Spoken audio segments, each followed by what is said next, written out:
Whether at home, in church, or at the grocery store, there are times when we need our kids to not just obey us, but to understand the importance of cooperating. Cooperation helps us to reach common goals. It helps us to put aside our selfishness and see things from another angle. It builds strong relationships because, let's face it, we can't always have things our way, and we can't do everything alone. Ultimately, we hope that our kids will want to cooperate for the right people at the right time and in the right way. I'm Marisa from Call to Mothering, and I encourage and equip moms who are raising toddlers to teens.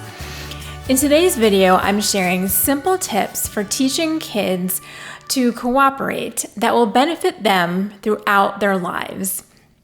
Number 1, focus on relationship. This is the key to having any value stick with my kids that I'm teaching them. My lesson is really only as powerful as the strength of our relationship. In other words, if we want to teach our kids something, we have to do things like believe that it's important and act accordingly, model the behavior or the skill for them. We have to gently correct and guide, and we also have to acknowledge growth. As Josh McDowell says, rules without relationship lead to rebellion. Every time I am flustered by my kids' uncooperative behavior, I am forced to examine our relationship. I have to ask myself things like, have I been attentive to my kids' needs lately? Have I paid close attention to something that might be upsetting them?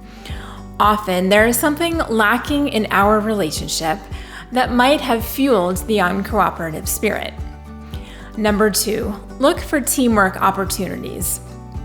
If your child has siblings, there are ample opportunities for them to work together as a team.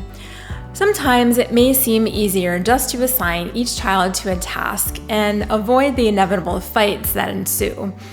However, try it and see what happens when your kids work together on things like household chores, taking care of animals, making meals, or planning fun events. Yes, there might be fights, especially if they're not used to teamwork being required.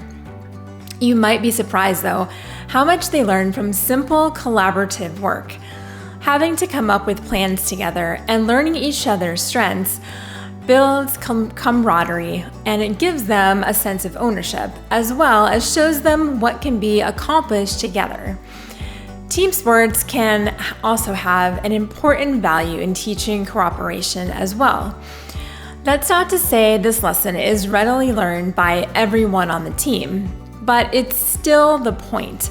From the star player to the water carrier, every person is needed to do their best and carry out their role in order to move the team forward. On a good team with good leadership, kids can find plenty of opportunities to build cooperation skills. Number 3, pause for dramatic effect. The next time your kids are trying to do something together, like play a game, or decide on where to eat for dinner, or pick out a movie to watch, take a moment to pause and talk through their cooperative effort. Is one kid making the task impossible by stubbornly insisting it's his way or the highway? Hit the pause button and ask him what's more important, getting what he wants or being part of the team.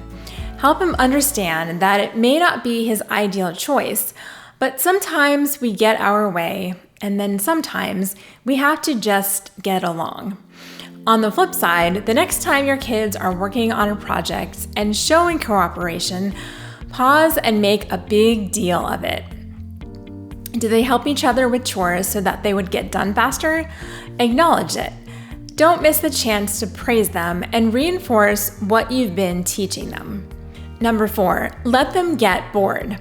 Our kids are growing up in a very individualistic world. From personal devices to screens in almost every room, to earbuds in every ear, it's hard to encourage togetherness, it seems. With so much technology, kids rarely have a chance to be bored. But boredom leads to curiosity, creativity, and problem solving. And a lot of the time, this involves finding someone else to create with. Finding times during the day to unplug as a family can make cooperation a lot more appealing. If you can give them a purpose during the times that they're unplugged, that's even better, like putting together a play or a puppet show, or working on cooperative games such as Pictionary or Race to the Treasure. Now, I do want to mention that in the real world, there will be times when cooperation is not possible. Friends or even authority figures might attempt to get our kids to cooperate with requests that are either inappropriate or outright harmful. Understanding boundaries is critical, not just on the issue of cooperation, but in life in general. Knowing who they can trust and should cooperate with are ongoing conversations that we must have with our kids. The goal is raising smart, capable children, after all, not mindless, compliant robots. Kids are unique, and some will naturally be more cooperative than others. However, by encouraging cooperation in meaningful ways throughout the day, we can, God willing, help foster a habit that will serve them far into the future. Thank you so much for watching, and remember, you are not just a mom.